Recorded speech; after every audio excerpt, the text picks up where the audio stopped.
The day my father was buried, a stranger handed me his journal. That was the moment everything I thought I knew about him began to crumble. The sky over Portsmouth was a dull gray that morning, the kind of color that drains warmth out of everything it touches. The cemetery sat on a hill above the river, and the March wind cut through my coat as I stood beside the open grave. Only a few people had shown up: two old business partners from coal construction, and a neighbor who probably came out of obligation. I hadn't seen my father, Robert Cole, in almost a year. We'd stopped speaking long before his heart finally gave out. The pastor's voice drifted like static in the cold air. May he rest in peace. I kept my eyes on the casket as it sank into the ground. But all I could feel was the hollow space where words should have been. I didn't cry. I wasn't sure if I wanted to. As people left, a hand touched my shoulder.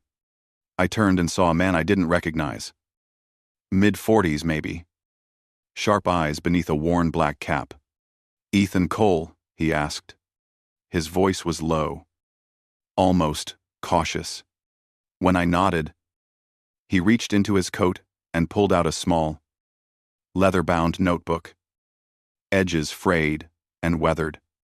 "Your father wanted you to have this," he said. "He told me to give it to you after he was gone." I frowned. "Who are you?" "Let's just say I worked with him a long time ago," he said. "He said you'd understand when you read it."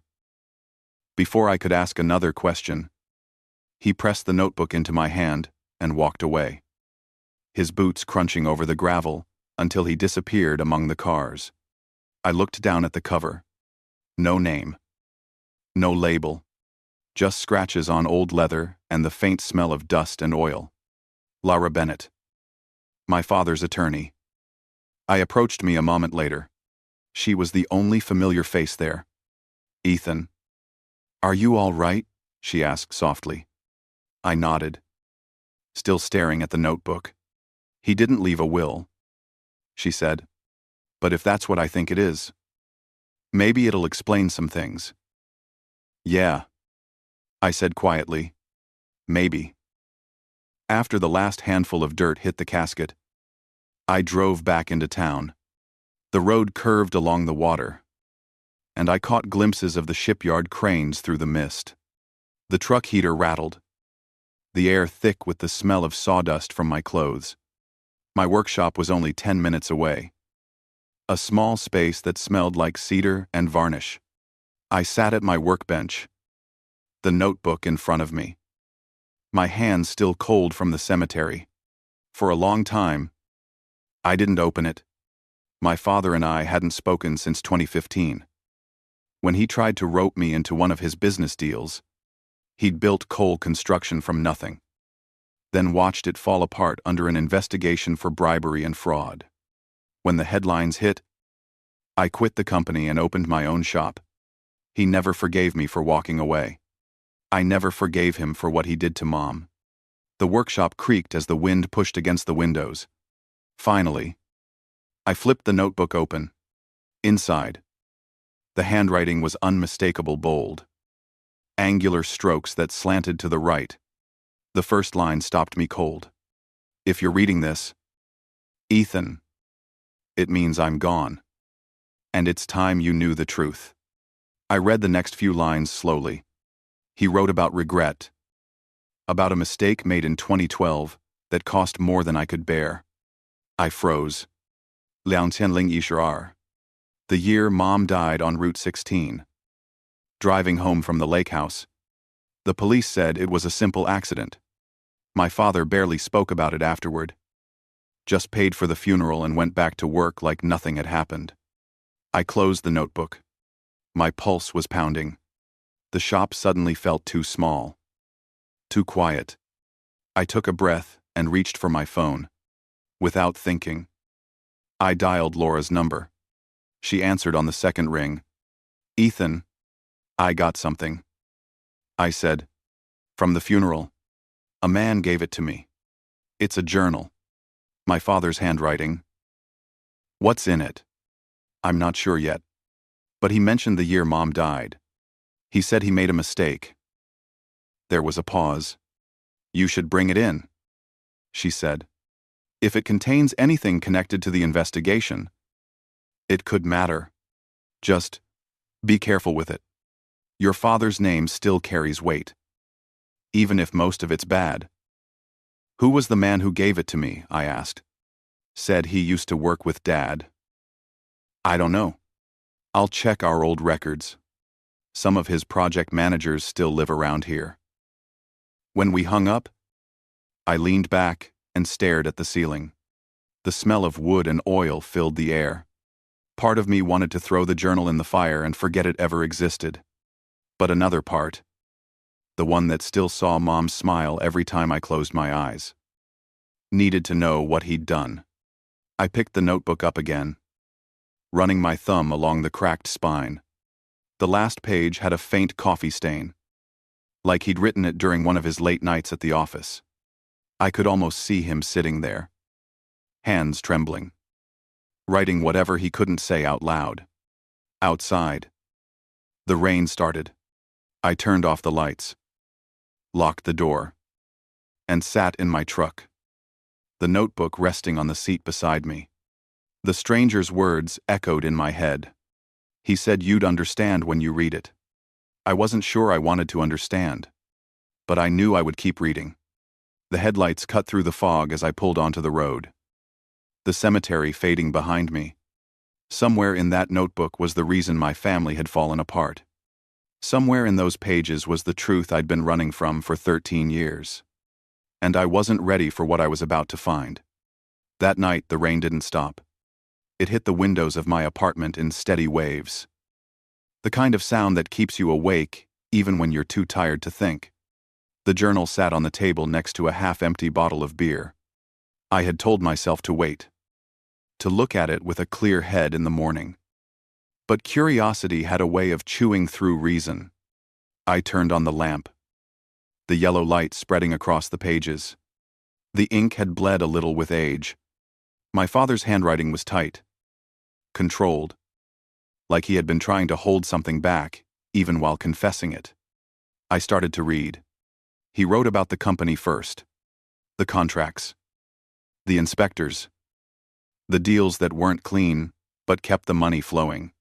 He admitted paying off a city official in 2012 to approve a housing development on unstable ground near Lake Wentworth.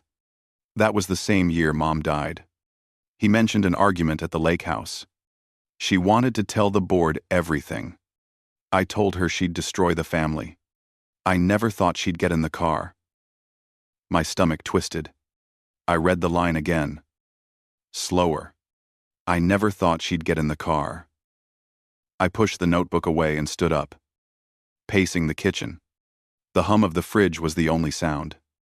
Part of me wanted to believe he meant something else, that maybe he'd worded it wrong. But deep down, I knew. He'd been arguing with her. She'd left angry. And the accident had happened on that slick mountain road an hour later. I called Laura the next morning. The rain had cleared, and sunlight poured through the blinds. Too bright for how I felt.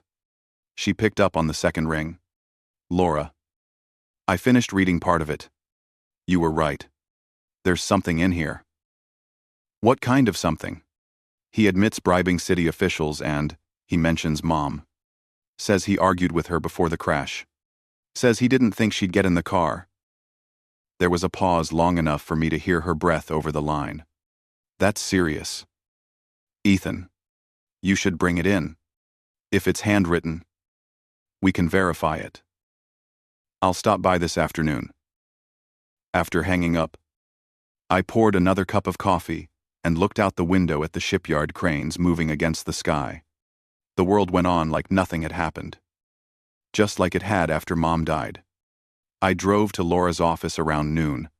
She worked in a small building downtown, between a bank and a bakery that smelled like fresh bread. When I walked in, she was leaning over a stack of files. She looked up, brushed a strand of hair behind her ear, and gave me that calm professional smile I'd always trusted. Let me see it, she said. I handed her the notebook. She flipped through the pages carefully. her eyes scanning fast. "It's his handwriting, all right," she said quietly. "And these dates line up with the bribery case that got buried in 2018. He must have kept this hidden all these years. Can you tell if it's admissible, if I wanted to show this to someone? It depends on what you want to do with it," she said. "If you hand it to the press, it becomes public record. If there's still civil liability, it could bring everything back to court. But it could also drag you into it as his heir." "I don't care about the company," I said. "I just want to know what really happened to Mom." She closed the notebook and looked at me. "Then you need to prepare yourself. The truth might be worse than you think." Before I left, she mentioned something that stuck in my head. "By the way, your brother called me last week. He was asking if your father left a will." "Nathan," she nodded. "Sounded urgent. Said something about wanting to settle family matters quickly." I almost laughed. Nathan had always been quick when it came to money. Slower on everything else. I drove straight to the coffee shop near the bank where he worked. It was busy with office people in suits. The smell of espresso and perfume filling the air. Nathan spotted me first. He waved. That fake grin already in place. "Ethan. Man. It's been a while." "Cut the small talk. You wanted to talk about Dad." He leaned back, pretending to relax. "I just think we should handle things properly. You know, Dad had some savings accounts. Maybe investments. I figure we can divide them fair." "There's nothing to divide," I said. "The company's gone. The house was sold years ago." He sipped his coffee, still smiling. "Maybe you should check again. People say he had another account under a trust. You were always his favorite. So maybe you got a letter or something." I stared at him. "You mean like this?" I pulled the notebook slightly from my coat pocket. Just enough for him to see the edge of the leather. His eyes flicked toward it like a magnet. "What's that?" "Nothing you need to worry about." The smile vanished. "Ethan, you can't keep everything for yourself. Whatever he left belongs to both of us." Funny. You didn't think that when you stopped calling him after the investigation? He leaned forward, lowering his voice. "You always think you're better than everyone. You left him to die alone. You left Mom too. Remember that fight before the accident? She wouldn't have driven off if you hadn't yelled at her first." The words hit harder than I expected. I clenched my jaw, trying not to let him see it. "You have no idea what happened that night." "I know enough." She was crying when she called me. Said you and Dad were screaming at each other. I stood up. "You don't get to talk about her." People were starting to glance our way. Nathan sat back, arms crossed. That smug look still in place. "You're walking away again. Just like always." I left without another word.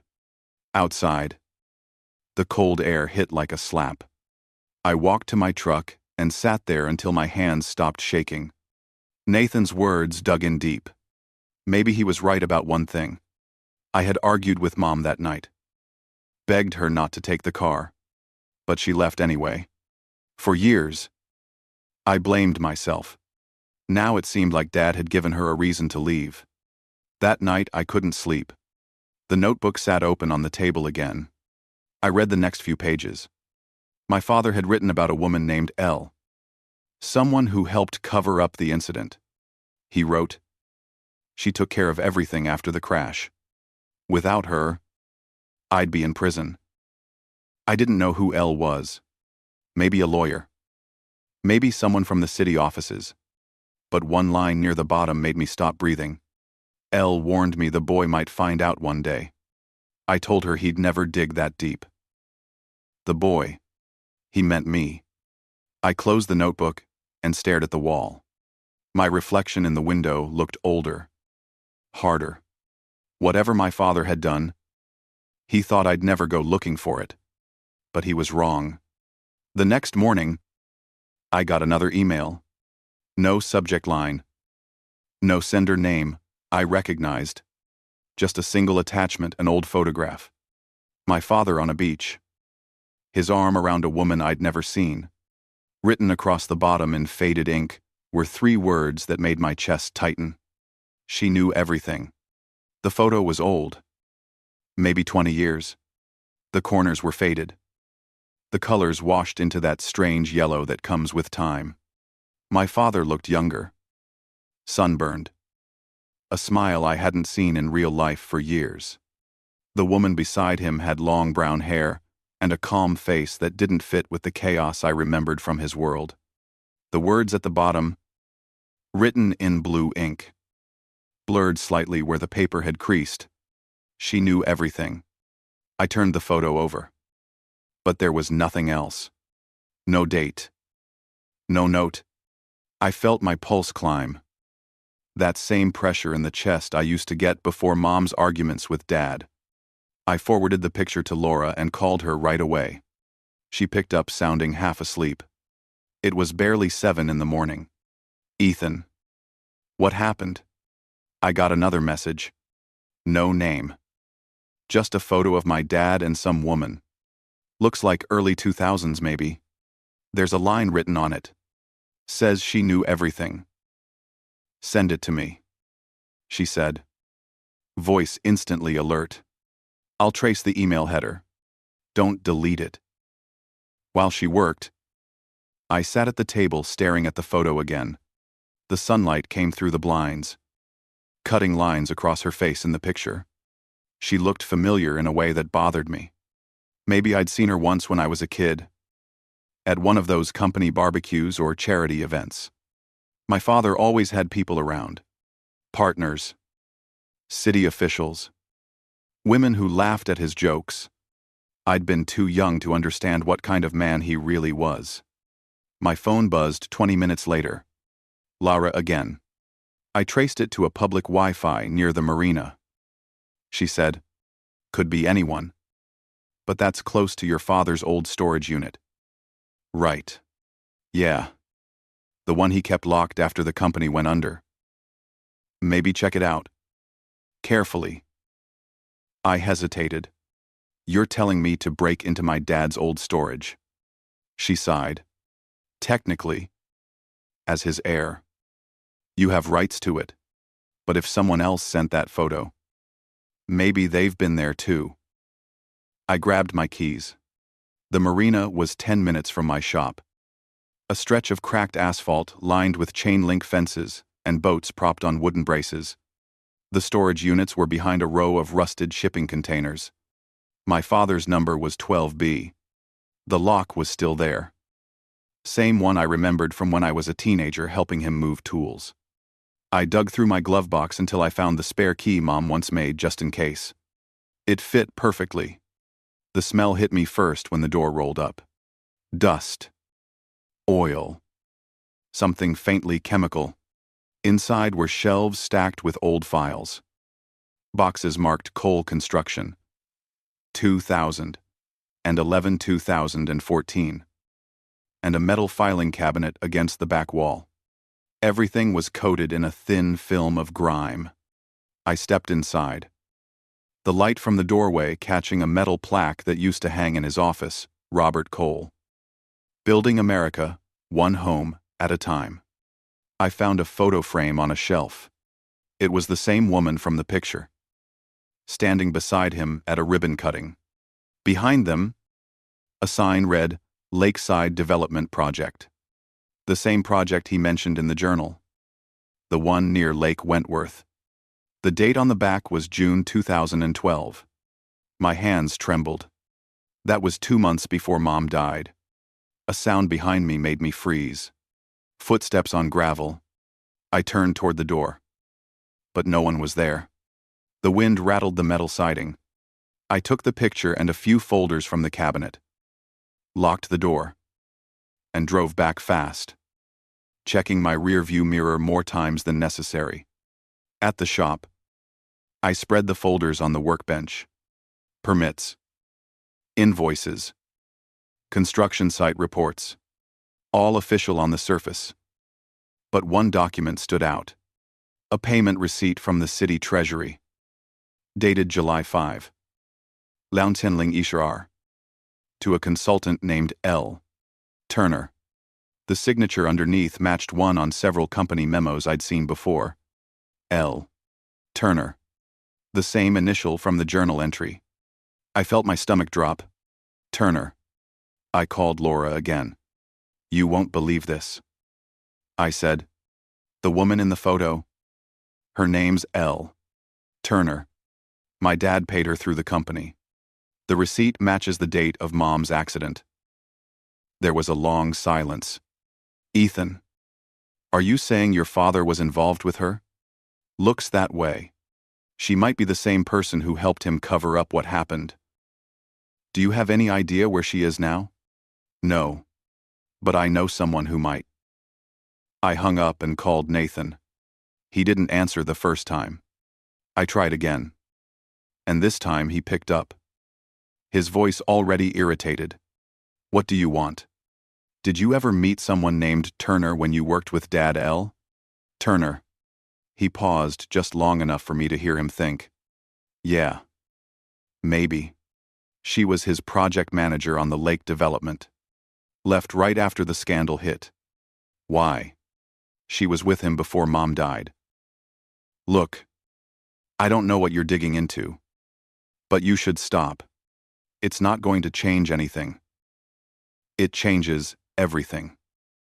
I said quietly. You have no idea. He laughed bitterly. You think finding someone who slept with Dad makes you a detective? He lied to everyone. Ethan. Get in line. The call ended with the familiar click of his contempt. I threw the phone onto the table and sat down, breathing hard. The clock on the wall ticked louder than it should have.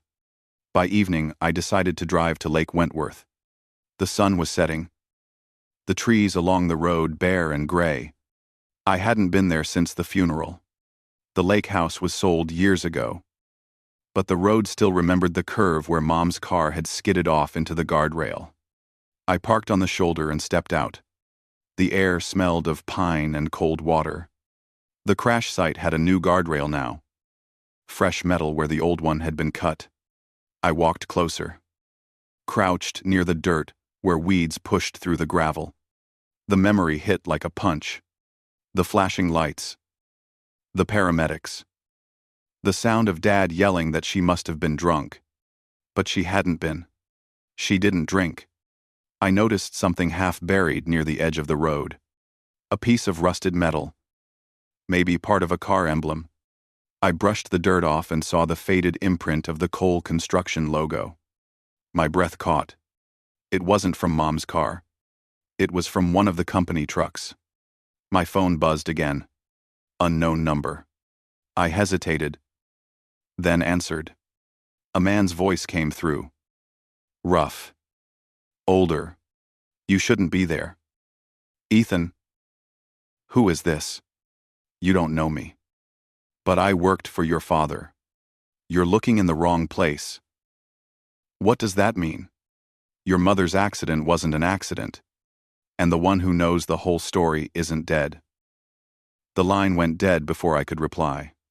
I stood there in the wind. The lake below me, reflecting the last red of the sun. The piece of metal felt heavy in my hand. Heavier than anything I'd carried before. Somewhere. Someone was still holding a piece of this puzzle. And I was finally starting to understand why my father had wanted me to read that journal. The drive back from the lake felt longer than it should have. The piece of metal sat on the passenger seat, catching what little light the dying sun left. I couldn't stop replaying the phone call. You're looking in the wrong place. Your mother's accident wasn't an accident. The one who knows the whole story isn't dead. By the time I reached Portsmouth, the streetlights had already flickered on. I parked behind my shop and killed the engine. Sitting there for a minute before I finally went inside. The workshop was quiet, except for the hum of the old heater. I set the metal fragment on my bench next to the journal and the photo. The three pieces together looked like evidence from a crime scene. I poured a glass of whiskey, sat down, and opened the journal again. My father's handwriting looked almost smug now, like he'd known I'd eventually get here. The next few pages talked about loyalty, about paying people to make things go away. And then there was another name. Caleb Turner. I froze. Turner again. L. Turner, on the receipts. Now Caleb Turner in the journal. Could they be related?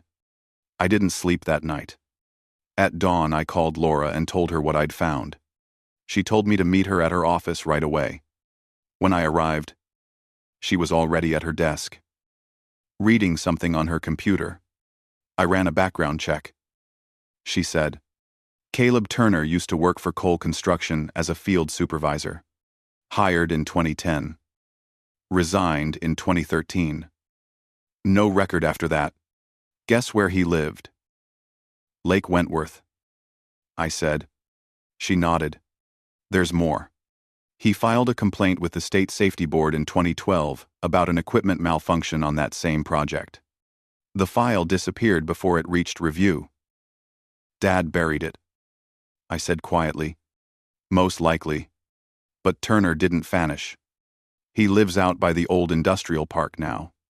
Works, odd jobs, construction, maintenance. If you want answers, that's where you start. 2 hours later, I was driving down a cracked road lined with warehouses and empty parking lots. I found the address on a mailbox half hidden by weeds. A small trailer sat at the back of the lot, surrounded by scrap metal and rusted tools. I knocked on the door. It opened slowly, revealing the same man from the funeral. The black cap, the sharp eyes. Caleb Turner. You found me, he said. I didn't realize we'd met before. I said, at my father's funeral. He studied me for a long second, then stepped aside. Come in. The inside smelled like coffee and motor oil. Piles of papers covered the table. I noticed an old photo on the wall him, as a young man, standing in front of a half-built house, grinning. You knew my father? I said, better than I wanted to. He sat down, motioning for me to do the same. Robert and I worked together on the lake project. He was smart, ambitious, and ruthless. You probably already know that. I'm starting to, I said. I also know he was involved with a woman named L. Turner. That your last name too? Right. He didn't answer right away. His jaw tightened. Linda Turner. My sister. I felt my chest tighten. She's the woman in the photo. She was. She died in 2015. I sat back. How? Heart failure. They said. But I never bought it. She was part of your father's cover-up. After your mother's accident, Linda was the one who helped him hide the paperwork and pay off the right people. I begged her to stop. She told me she couldn't. Said he had something on her. What kind of something? Caleb shook his head. I don't know. But when the company went under, he cut her loose. She tried to expose him later. A week after she filed the statement. She was dead. The room felt smaller. I rubbed my hands together to keep from shaking. Why didn't you tell the police? He laughed. Bitter and short. You think anyone cared about another dead secretary from a bankrupt company? I tried. Nobody listened. That's when I decided to keep what I had.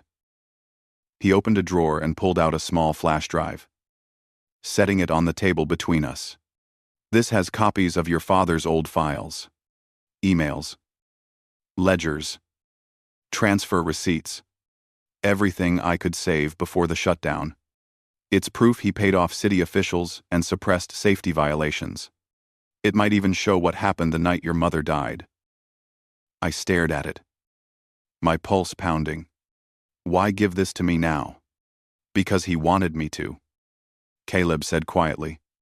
He came to see me 2 months before he died. He looked like hell. Told me he'd written something for you. Said you were the only one who might do the right thing. He knew I'd find the journal. Caleb nodded. He said he didn't deserve forgiveness. But he wanted you to know the truth. He said he couldn't face you in person. I took the flash drive, holding it like something fragile. If what's on here is real, it could destroy what's left of his name. Or clear your mother's. Caleb said, depends on what you're after. I left his trailer as the sky darkened. The drive back was quiet except for the sound of gravel hitting the wheel wells. My phone buzzed halfway home. It was Laura. You need to be careful, she said. Nathan's been asking around. Someone told me he's meeting with a lawyer in Boston. He's trying to contest the estate. Of course he is. I muttered. Ethan. Listen. If this flash drive is what you think it is, don't tell anyone yet. Not until we verify it. Can you bring it tomorrow morning? Yeah, I said, staring at the horizon. Tomorrow. When I got back to the shop, I didn't turn on the lights. The place was filled with shadows. The smell of sawdust and varnish grounding me in something real. I sat at the workbench, plugged the flash drive into my old laptop, and watched as folders appeared on the screen. Coal construction, internal, payments, accident reports. One file caught my eye. July 12, 2012. Security footage. I clicked it open. The grainy video showed the parking lot of the Lake Wentworth site. Headlights slicing through the rain. A car pulled out. Then another one followed close behind. Mom's car. And a company truck right on her tail. I paused the video. Leaning closer. Heart hammering. Through the rain-streaked glass, I could see a face behind the wheel of the truck. The resolution was low. But I knew that profile. It wasn't my father. It was Nathan. The screen froze on that blurred frame. My brother's silhouette lit by lightning. The sound of my own breathing filled the room. For the first time since the funeral, I understood what my father's last words really meant. The truth wasn't buried with him. It was still alive. I stared at the frozen image on the laptop screen until the room felt like it was spinning. Nathan's face, half lit by the lightning, half swallowed by shadow, stared back at me from behind the steering wheel of that truck. For a few seconds, I couldn't breathe. The cursor blinked in the corner of the video window, waiting for me to move, to decide if I really wanted to see what came next. I hit play. The truck followed Mom's car through the gate. Headlights bouncing off the wet pavement. The footage jumped, distorted, and for a moment, everything blurred into streaks of rain. Then there was the crash of thunder, and the last frame froze again. The truck's lights disappearing around the bend. The timestamp read 8:47 p.m. And the same time, the accident report said her car went off the road. I sat back, my chest tight, and rubbed my face with my hands. My brother, my own blood. I tried to make sense of it. Tried to come up with some explanation that didn't fit what I had just seen. Maybe he had followed her to make sure she was safe. Maybe he didn't realize how close he was driving. But the knot in my gut said otherwise. When I finally called Laura, it was nearly midnight. She sounded groggy but woke up fast when I told her what I'd found. Ethan, you need to bring that file in first thing tomorrow, she said. Don't send it by email. Don't tell anyone else about it, if it's what you say. This could change everything. I'm not sure I want to change everything, I said quietly. It's Nathan. She didn't answer for a few seconds. Then you'd better be absolutely sure before you accuse him of anything. But if it's true, we can't ignore it. I didn't sleep. I kept watching the video again and again, slowing it down, zooming in, looking for any detail that would prove I was wrong. There wasn't one. By morning, the sky had turned the color of ash. I drove to Laura's office with the flash drive in my pocket, gripping it so tight my hand hurt. She was waiting for me with 2 cups of coffee and a look that told me she hadn't slept either. I handed her the drive, and she plugged it into her computer. The video loaded. The same blurred images playing out on her screen. She exhaled slowly. That's a company truck. You're right about that. And that sure looks like your brother. Could it be someone else? I asked. A foreman. A driver. Anyone. She shook her head. I don't think so. Look at his build. The jacket. Even the haircut. That's him. I leaned against the wall, feeling sick. He was 20 at the time. I thought he was in Boston that summer. Laura looked up. Then maybe that's what he wanted everyone to think. She sat back. Her voice calmer now. Ethan, we need to handle this carefully. If you confront him, he could destroy any other evidence, or worse. File something against you first. Remember, he's already trying to contest the estate. Yeah. He's working with Julia now. I muttered. Those two deserve each other. Laura frowned. Julia's involved. She lost her job. And Nathan's deep in debt. They're desperate. I think they're planning to come after whatever's left from the company. She nodded. That makes sense. I'll start the paperwork to protect your assets. But as for this video, we'll need more than a grainy image. We need a connection between Nathan and that truck. When I left her office, the streets were slick with last night's rain. I drove straight to the old company lot. The one that had been sold after the investigation. It was fenced off now. A few trailers left behind. I parked outside and climbed over the gate. The trucks were gone. But I found the maintenance records still taped to a rusted clipboard hanging by the garage door. July 2012. Vehicle 6B. Assigned to N. Cole. I took a picture of the page with my phone. My hands shaking so badly I almost dropped it. I turned when I heard a voice behind me. You shouldn't be here. It was Detective Ramos. I hadn't seen him in years. Not since the day he questioned me after the company scandal. He looked older now. Tired but sharp. I could say the same to you. I said. He smiled faintly. I still keep an eye on old cases. What are you digging up this time? Ethan. Maybe the truth about my mother's death. He raised an eyebrow. That's a closed case. It shouldn't be. I handed him my phone. Look at this. That's a record showing my brother had access to the company truck that followed her the night she died. He studied the photo. Then looked back at me. You know this isn't evidence. Right, it's a start. But it's not enough. I have more. A video from the site's security camera. It shows the truck leaving right after her car. You can see him behind the wheel. Ramos frowned. You sure you want to reopen this? You'll be digging into things that won't make anyone happy. Including your brother. I don't care if it makes him happy. I said, I care about what really happened.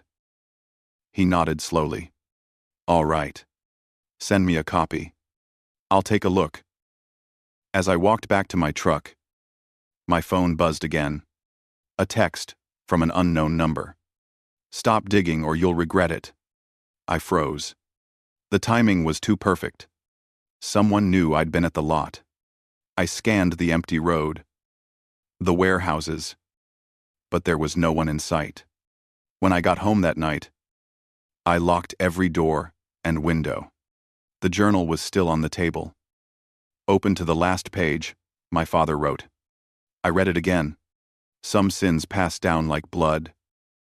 The next morning, I found out the story had already reached the press. An online article with the headline, "Cole Family Rift Over Hidden Assets." Nathan had talked. He and Julia had filed a formal petition claiming I was hiding company money.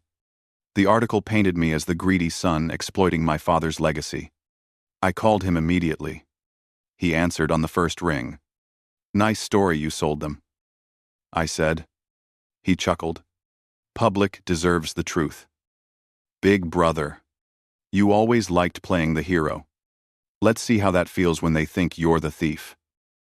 "You were there that night." "Nathan, I saw the video." There was a long silence. When he spoke again, his tone changed. "You don't know what you're talking about. I saw your face." "You think you know what you saw. You don't know a damn thing." His voice broke, and then he hung up. I stood there in the middle of my shop, the phone buzzing in my hand. For the first time, I realized this wasn't just about the past anymore. Nathan was scared. And scared people did stupid things. That evening, Laura called again. "Ethan, I just got a message from a journalist named David Pierce. He's been investigating Cole Construction for years. He says he wants to meet. Claims he has information about the same project your father mentioned in his journal." "When?" "Tomorrow. He's driving up from Boston." I looked around my shop, the shadows stretching long across the floor. My father's words echoed in my head. "If you're reading this, it means I'm gone. And it's time you knew the truth. Tomorrow." I thought, maybe I finally would. David Pierce showed up the next morning just after sunrise. His car was covered in road dust. And he looked like a man who hadn't slept in days. He stepped into my workshop, glanced around at the tools and unfinished chairs, and nodded like he understood the kind of man I was before we even spoke. "You're Ethan Cole," he said. His voice was calm but carried the weight of someone used to asking hard questions. "Your lawyer said you'd want to talk." "I'm not sure I want to," I said, pouring 2 coffees. "But I need answers." He accepted the cup and sat down. "I've been investigating your father's company for 5 years. Cole Construction paid off half the zoning board to approve projects that were unsafe. I have proof of that. But that's not why I drove up here." "Then why are you here?" He set a small recorder on the table, but didn't turn it on yet. "Because your father was ready to testify before he died. He reached out to me last winter. Said he had files that would expose everyone involved. Including your brother." I leaned forward. "My brother?" David nodded. "Nathan was moving money through shell accounts after the company folded. Most of the transactions were routed through your father's personal trust. He claimed it was business as usual. But some of the funds were used to pay off witnesses. The night your mother died, a payment went out to someone named L. Turner. 2 days later, the local police closed the case as an accident." I felt the room tighten around me. I already know about Linda Turner. She worked with my father. She's dead now. "Yeah," David said quietly. "And maybe not by accident either." I walked to the window and looked out at the harbor. The air smelled like rain again. Heavy and electric. "You said my father was going to testify. Why didn't he?" David hesitated. He was scared. He told me someone close to him had been making threats. Said if he opened his mouth, it wouldn't be him that paid the price. I turned to face him. "You think it was Nathan?" "I think your father was protecting him. But whatever he planned to reveal, someone else wanted it buried." He pulled a folder from his bag and slid it across the table. Inside were printed emails, financial statements, and one photo that stopped me cold. It was the same picture I'd received anonymously of my father with Linda Turner on the beach. But this one had a second man standing just outside the frame. Blurred but recognizable. Nathan. I stared at it until my throat burned. He knew her. I said. David nodded. He was with them on several trips. If she was blackmailing your father, Nathan might have helped make her disappear. Before I could respond, my phone buzzed. It was Laura. Her voice came through tense and fast. Ethan. Something's happened. David. Is he with you? Yes. Why? I just got a call from a state investigator. They found his name on a list from the coal construction files. Whoever leaked that information is trying to make it look like he took bribes. David swore under his breath. That's not possible. Those payments were to me for document access fees. They're twisting it. Laura's voice dropped. It's already spreading online. Be careful. This might be the start of something bigger. After we hung up, David rubbed his temples. If they're framing me, it means someone's getting nervous. They know we're close. Then we need to make it public before they can bury it. He shook his head. Not yet.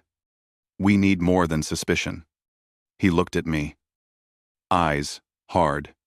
Do you still have that video of your brother following your mother's car? Yes. Make copies. Keep one off-site. If this goes to court, that's your leverage. I nodded.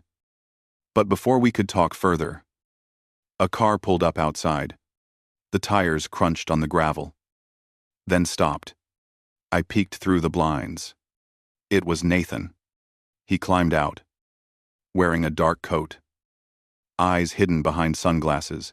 Even though the sky was overcast, he looked thinner than I remembered. More desperate. David stood beside me. You expecting him? No. Then let's see what he wants. Nathan stepped into the workshop without knocking. His smile was the kind that didn't reach his eyes. You've been busy. Brother, I hear you've been talking to reporters. David stepped forward. That would be me. Nathan looked him up and down. Of course it is. The vulture digging through old bones. I felt my pulse rising. What do you want? Nathan. To warn you. He said softly. You're walking into something you don't understand.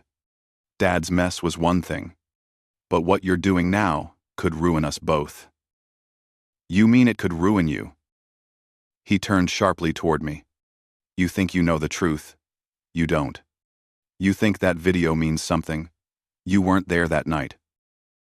Then tell me where you were. He hesitated, just long enough for me to see the crack in his confidence. I followed her because Dad told me to. She was upset. I was supposed to make sure she got home.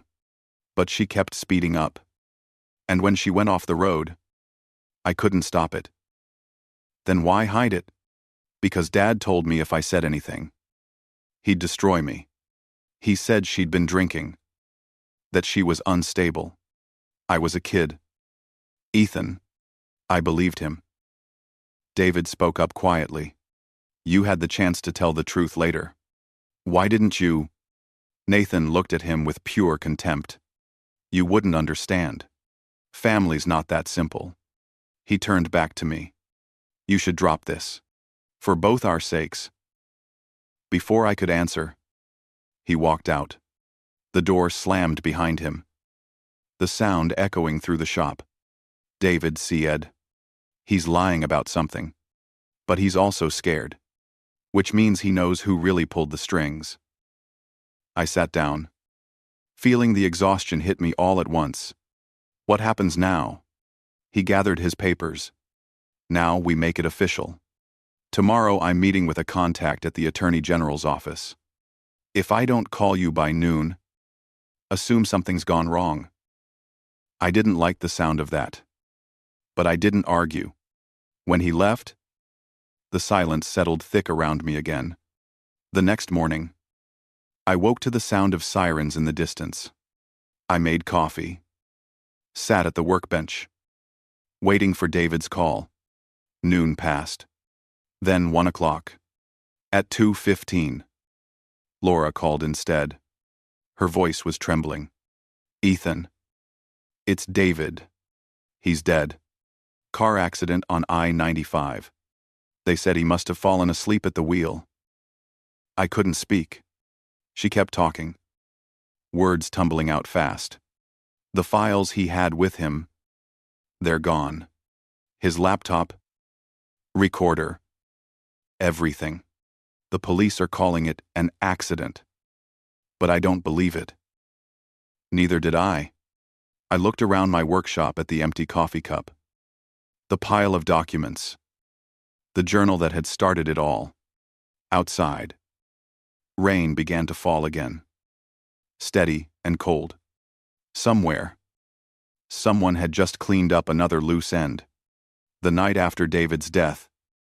I couldn't make myself go home. I stayed in the shop, staring at the rain streaking down the windows, listening to the steady creak of the roof under the wind. The air smelled like sawdust and oil, but it felt heavier than ever before. Every sound outside made me flinch. I kept seeing David's face in my mind. The calm way he talked about the truth. The quiet certainty that he was close to something real. Now he was gone. And the files he carried had vanished with him. By morning, I had made up my mind. Whoever had taken those files would come for mine next. I packed the journal, the flash drive, and the printed records into a small lockbox and drove to Laura's office before the sun came up. The streets were still wet from the storm, the air cold and sharp. She was already there, pacing by the window with her phone in hand. They said the car hit the guardrail head-on, she said, without looking at me. No sign of braking. No skid marks. He didn't fall asleep. Ethan. Someone ran him off the road. I know, I said quietly, and whoever did it knows we're next. She turned to face me. We can't hide this anymore. I've already filed a petition with the district court. Nathan's lawsuit against you triggered a review of the estate. If we play this right, we can get everything on record and force a hearing. Once it's in front of a judge, no one can make it disappear. That means going public. It means putting your father's name, your brother's face, and everything that comes with them on the table. She said, "Are you ready for that?" I didn't answer. Instead, I opened the lockbox and handed her the flash drive. This is everything I have. The video, the payments, the journal pages, all of it. If anything happens to me, it's yours. She looked down at it, then back at me. Ethan, don't talk like that. I'm not planning to disappear, I said, but they've already killed one man to keep this quiet. She nodded slowly. Then we make sure it's too loud to silence. The hearing was scheduled 3 days later. Word spread fast. Reporters showed up outside the courthouse in Concord, flashing cameras at every car that pulled into the lot. The headline from the local paper read, "Cole family on trial again." I walked past them with my head down while Laura led the way through the crowd. Inside, the courtroom smelled like wood polish and old dust. Nathan sat at the table across from us with his lawyer, a young man in an expensive suit who looked too clean to understand the kind of dirt we were about to drag up. Julia sat behind them, sunglasses on, pretending she didn't see me. When the judge entered, everyone stood. The sound of the gavel hitting wood was like a shot. Laura opened with calm precision, laying out the claim that my brother had fabricated evidence of hidden assets and defamed me in the process. Nathan's lawyer countered that I had manipulated my father's documents to gain control of the estate. Then Laura pulled out the journal. "Your Honor, this was written by Robert Cole before his death," she said. "It contains admissions of financial misconduct, including payoffs and cover-ups tied to the Lake Wentworth project. The same project where Margaret Cole died in a car crash in 2012. The judge leaned forward. "Are you suggesting her death was connected to these events?" "Yes," Laura said. And we have supporting material. She handed over printed screenshots from the video and the maintenance record showing Nathan's access to the company truck. The room went silent, except for the rustle of paper. Nathan shifted in his seat, his jaw tightening. His lawyer objected, claiming the material was doctored, but the judge allowed it. When it was Nathan's turn to speak, he stood, hands shaking slightly. I followed her that night. Yes, but I didn't hurt her. She lost control of the car on her own. Laura stepped forward. Then why did you hide the truck? Why did you falsify maintenance logs after the accident? I did what my father told me to. Nathan snapped. He said it was to protect the family. He said she would ruin everything. The room erupted with whispers. The judge banged the gavel for silence. I sat there watching my brother's face crumble under the weight of his own words. For years I had wondered what guilt looked like. Now I knew. The hearing recessed after 2 hours. I walked out into the hallway. The noise of reporters echoing off the marble walls. Laura joined me. Her voice low. That was enough to get the case reopened. But the prosecution will want more. They'll need something irrefutable. I nodded. The video isn't enough. They can say it's been tampered with. She looked at me carefully. Did your father keep backups of his files anywhere else? I thought about it for a moment. His office at the old construction site. Caleb told me he used to keep a safe there. Then that's where we look.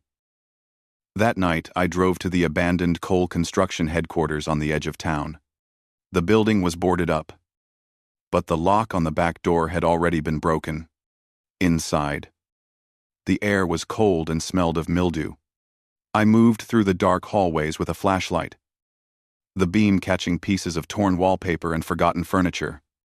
My father's office was just as I remembered it.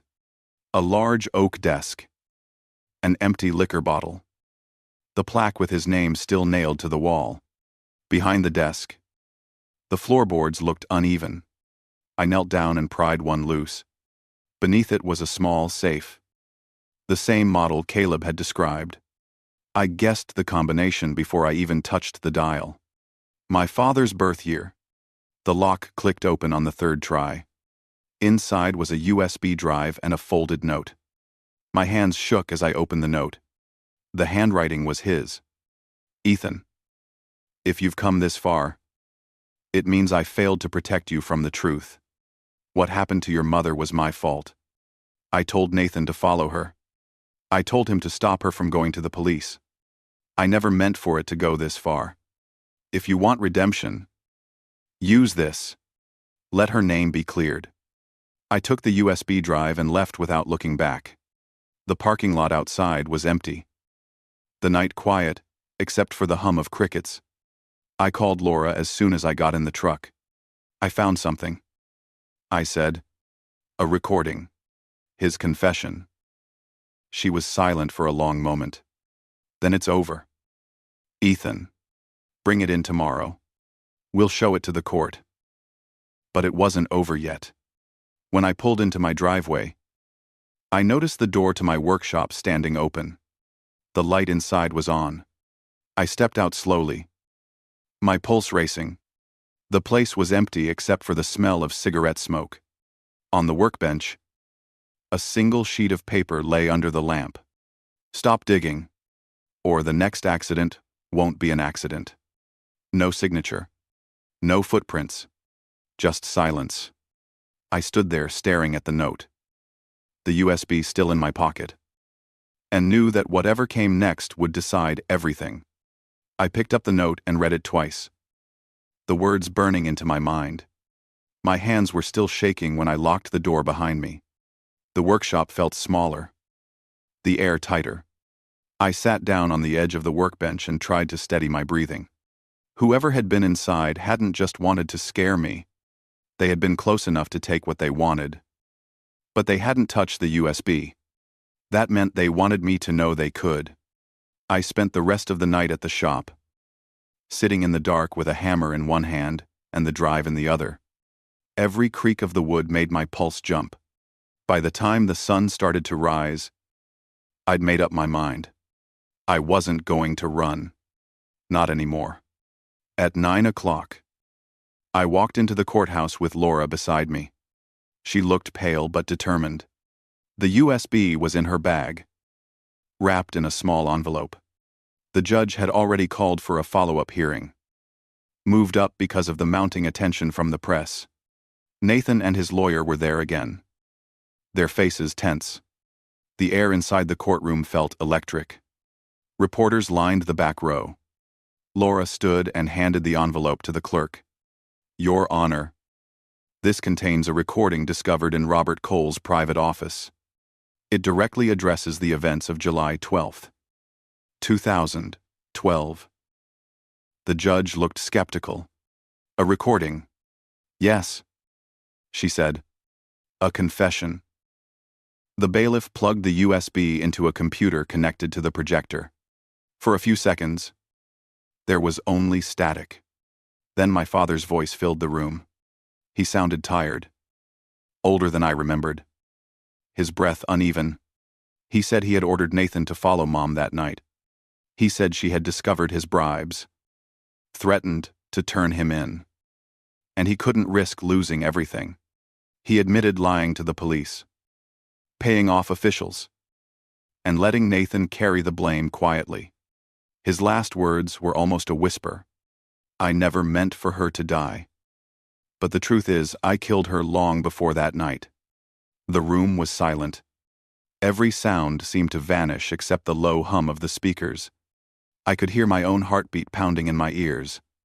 Nathan sat frozen, staring at the screen, his face pale and empty. The judge leaned forward. "Mr. Cole, do you wish to respond?" Nathan didn't move. His lawyer stood up and whispered something. But Nathan shook his head slowly. "He's right," he said finally, voice breaking. "He's right about everything." The judge called for a recess. The moment the gavel hit, reporters surged forward, shouting questions. Laura pushed me toward a side exit. Outside, the air was cold and bright. The sound of cameras following us down the courthouse steps. When we reached the parking lot, I stopped and looked back at the building. "It's over," I said quietly. Laura nodded. "It will be. The state will open a new investigation. Your mother's name will be cleared." I looked at her, feeling something shift inside me. That's all I wanted. She smiled. A small, tired smile. "You earned it." The investigation stretched on for weeks. The news broke nationwide. Headlines about corruption, betrayal, and the fall of a once powerful family. Nathan agreed to testify in exchange for leniency. The officials my father had paid were indicted. The Cole Construction name disappeared from every sign in town. When it was all over, I sold what was left of the estate and used the money to open a new shop near Lake Wentworth. I called it Redemption Woodworks. It was smaller than my old place, just a single-story building by the water. But it felt right. I started teaching woodworking to men from the halfway house in town. Guys trying to start over after years in prison. I told them mistakes didn't define them, that what mattered was what they built afterward. Some evenings, Laura stopped by with coffee. We didn't talk much about the case anymore. There wasn't anything left to say. She'd stand by the doorway, watching the sawdust float through the light, and tell me it smelled like peace. One afternoon, a letter arrived with no return address. Inside was a single photo of my mother, the same one that had been lost years ago, taken at the lake. On the back, written in neat handwriting, were 5 words: "I hope you found peace." It was signed, Caleb.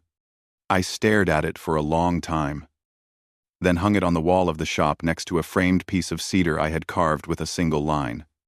"Forgiveness doesn't erase what's done. It lets you live with it." The lake outside glowed gold in the evening light. I stood there listening to the hum of the tools, the rhythm of sanding and sawing from the students behind me. For the first time in years, the sound didn't remind me of ghosts. Sometimes, late at night, I still hear my father's voice from that recording. The way it cracked when he said he killed her, long before that night. But now it doesn't feel like a curse. It feels like an ending. I think Mom would have wanted this. Not revenge. Not headlines. Just truth. Finally spoken out loud. I locked up the shop as the sky turned red over the lake.